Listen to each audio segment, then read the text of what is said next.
Selamat pagi teman-teman semuanya. Kali ini saya akan sharing mengenai materi bimbingan dan konseling mengenai pacaran sehat. Seringkali pacaran itu masih dianggap hal yang tabu oleh sebagian orang. Tetapi juga ada beberapa yang beranggapan bahwa pacaran itu juga sangat penting untuk persiapan mengenal satu dengan yang lain. Nah, dua anggapan ini yang sungguh-sungguh nanti kita akan beranjak bagaimana respon materi-materi yang akan saya sampaikan nanti dalam video ini. Tetapi perlu kita ketahui bahwa pacaran ada dua pandangan, bahwa pacaran itu hal yang tabu, hal yang sangat bisa dikatakan mengerikan bagi sebagian orang.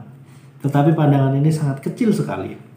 Tetapi ada juga yang berpandangan bahwa pacaran itu juga dibutuhkan. Maka untuk itu kita langsung saja ulas materi tentang pacaran sehat.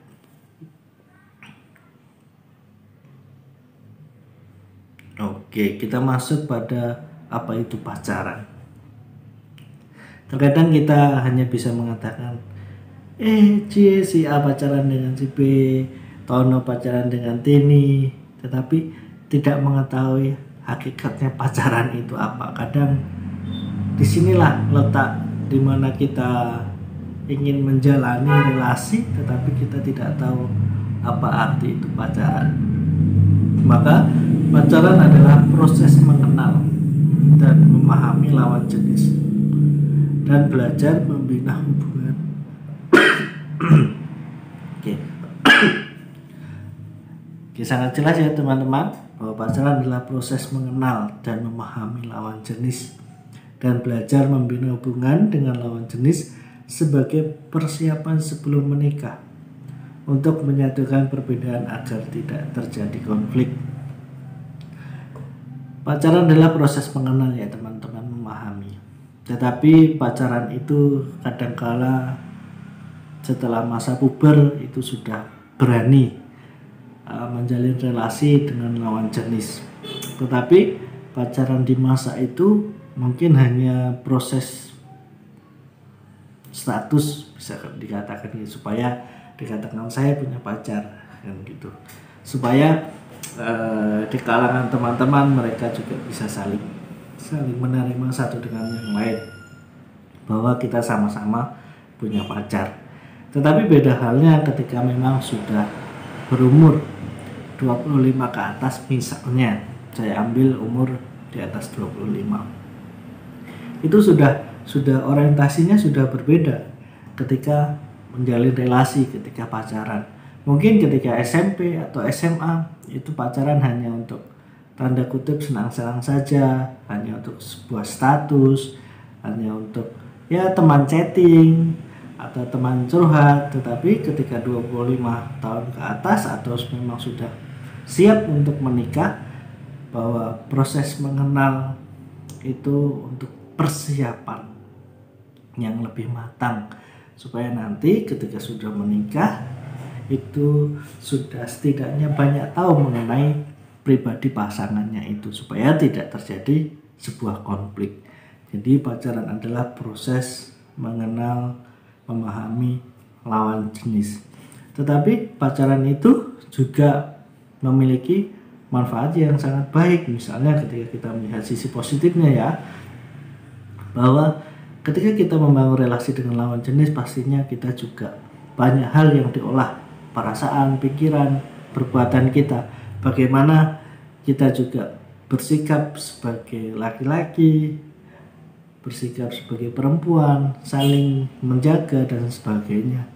Maka pacaran itu juga bisa menjadi pembelajaran yang baik ketika kita mampu menempatkan di posisi yang baik pula.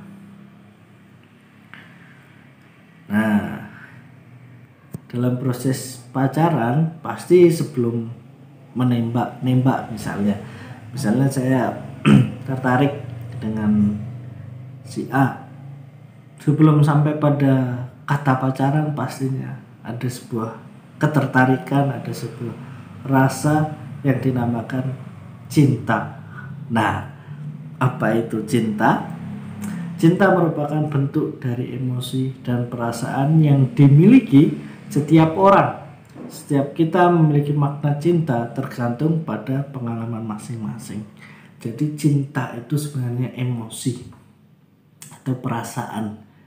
Perasaan itu juga tergantung bagaimana setiap orang memaknainya. Perasaan cinta bisa aja perasaan yang mengembirakan, perasaan yang sungguh-sungguh membuat daya tarik, daya pikat supaya untuk saling mengenal, membangun relasi, dan juga bisa dikatakan pacaran. Jadi cinta itu adalah sebuah perasaan. Perasaan apa aja ya? Bisa perasaan bahagia, berbunga-bunga, bukan perasaan yang berbunga-bunga ya, senang, gembira, dan sebagainya. Tergantung teman-teman memaknainya seperti apa. Itu cinta. Nah, dalam proses pacaran, dalam proses mengenal, ini juga ada bagian dalam cinta. Nah, bisa dikatakan bahwa pasangan Anda itu mencintai Anda. Ini ada beberapa indikator atau bagian-bagian yang sebenarnya pasangan Anda itu sungguh-sungguh mencintai Anda. Yang pertama itu peduli.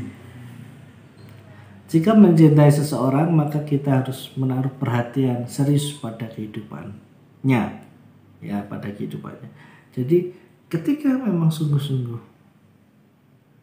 cinta, sungguh-sungguh ingin membangun relasi yang baik, pasti pasangan Anda itu juga peduli, menaruh perhatian lebih dibandingkan dengan teman-teman yang lain, teman-teman yang biasa saja.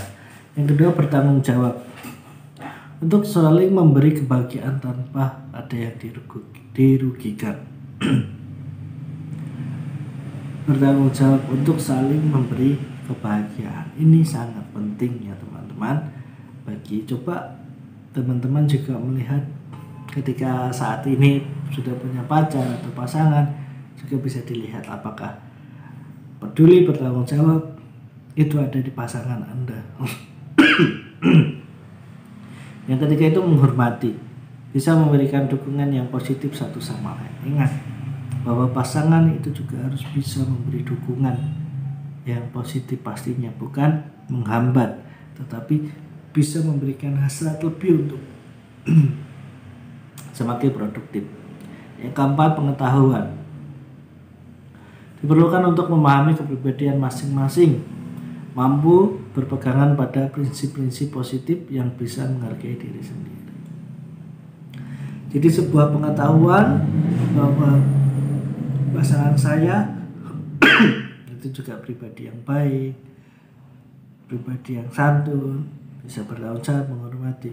Jadi sama-sama memahami kepribadian pasangan kita itu sangat penting, karena itu menjadi salah satu modal utama dalam menentukan keputusan nantinya hidup berpasangan, hidup berkeluarga, sampai pada diresmikan pada sebuah pernikahan. Nah, 4 inilah yang menjadi bagian dalam cinta, tetapi masih banyak lagi, tetapi ya saya sampaikan 4 ini itu bagian dalam cinta. Nah, saya katakan tadi bahwa dampak pacaran itu ketika kita melihat sisi positifnya juga sangat baik, tetapi pasti juga ada dampak negatifnya. Kita dampak positif. Ketika pacaran, misalnya di bangku SMA atau SMP atau perkuliahan, itu dapat memotivasi belajar, semangat, rasanya pengen ketemu terus, pengen deket setiap saat, sehingga ketika berada di sekolah sungguh-sungguh perasaan yang dialami, perasaan yang selalu muncul itu perasaan gembira, sehingga ketika merasa bahagia, merasa gembira, pastinya juga akan semakin enjoy dalam belajar, melakukan tugas-tugas sekolah. Ini juga bisa menjadi partner bersaing mendapatkan nilai yang tertinggi pastinya ya, bukan saling menjatuhkan, tetapi sungguh-sungguh juga saling memberi support untuk mendapatkan nilai yang baik pastinya. Lalu juga saling membantu sama lain, belajar bersama. Nah, bisa saling membantu, mengisi kekurangan, supaya saling backup ya, saling membantu, juga bisa menjadi teman belajar. Nah, kurang lebih beberapa hal itu dampak positif sebenarnya. Ketika mau menggali lagi banyak sekali. Nah, kita coba lihat dampak negatifnya. Bisa aja juga misalnya ketika lagi selisih paham atau berantem, prestasi juga bisa menurun, karena itu tadi, ketika di sekolah atau belajar perasaannya tidak menentu, nah turun bad mood dan sebagainya, sehingga itu mempengaruhi psikologis untuk bermalas-malasan, untuk berpikir sejenak, untuk berpikir sepintas, untuk berpikir hanya saya lagi gak enak perasaannya, ya udahlah saya mau santai-santai saja, bisa aja.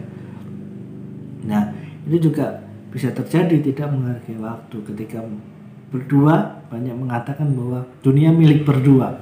Nah, di sini seringkali kurang bisa menghargai waktu karena terlalu lama untuk bersenang-senang berduaan. Nah, ini juga bisa terjadi ketergantungan pada pasangan. Kalau pasangan atau mencari pasangan itu tidak seimbang dalam arti misalnya dari segi pemahaman, pengetahuan, terus dari pekerjaan, dari obrolan nyambung atau tidak, itu bisa menjadi ketergantungan. Misalnya pacar saya itu orangnya pintar, seringkali saya hanya bergantung udah tugas-tugas sekolah atau yang lainnya, adalah saya pasrah aja, saya ngikut aja, saya nyontek aja. Nah, itu yang tidak boleh ya teman-teman. Nah, ini sangat riskan sekali kehamilan di luar nikah. Ini sungguh-sungguh dampak yang sangat negatif bagi perkembangan atau masa depan bagi teman-teman yang istilahnya jangan sampai hamil di luar nikah ya, karena ini sangat-sangat berpengaruh terhadap semuanya, terhadap perilaku, psikologi, moral, pandangan sosial, itu sangat berperilaku. Dan pastinya juga nanti akan putus sekolah. Jadi kurang lebih inilah dampak berpacaran, baik yang positif maupun negatif. Tetapi hal ini juga bisa kita minimalisir sesuai dengan bagaimana kita membangun relasi, membangun kebiasaan yang positif pastinya saat berpacaran. Nah, tadi sudah ada dampaknya, sekarang tips pacaran sehat ini juga penting. Yang pertama, mengenalkan pacar ke orang tua. Ini ternyata juga sangat baik teman-teman, ketika misalnya pacar kita mau ke rumah, mau berkunjung, sebaiknya juga dikenalkan supaya orang tua tahu, paham bahwa anak saya atau ini pacar dari anak saya, sehingga orang tua juga bisa menaruh kepercayaan terhadap Anda atau pacar Anda. Yang kedua, pacaran di rumah dengan pengawasan orang tua. Pasti ini sangat sehat sekali ya teman-teman, bahwa ketika berkunjung atau main itu ke rumah supaya dapat pengawasan yang cukup. Nah, bila keluar atau pergi bersama-sama dengan teman lainnya. Jadi ketika main sebaiknya hindari tempat-tempat yang kecenderungan untuk melakukan hal-hal yang negatif atau bermain dengan teman-teman yang lain. hindari tempat yang sepi atau remang-remang. Nah, ini sangat riskan sekali tempat-tempat ini, suasana-suasana ini. Dan ini juga penting, mencintai sama saja juga menjaga apapun yang kita miliki, terutama juga hal-hal yang dapat membuat kita jatuh, membuat kita putus sekolah, maka perlu dijaga semua. Tidak melakukan kekerasan fisik atau verbal. Maka di atas slide tadi yang mengatakan bahwa menghormati, bertanggung jawab, peduli. Nah, disinilah bentuk bahwa pasangan Anda sungguh-sungguh mencintai, sungguh-sungguh ingin berrelasi baik dengan Anda. Maka tidak melakukan kekerasan baik fisik maupun verbal. Nah, jadi kurang lebih begitu teman-teman. Materi bimbingan dan konseling mengenai pacaran sehat semoga dapat bermanfaat dan menambah pengetahuan bagi teman-teman yang saat ini masih membangun relasi dengan lawan jenis. Terima kasih, semoga bermanfaat.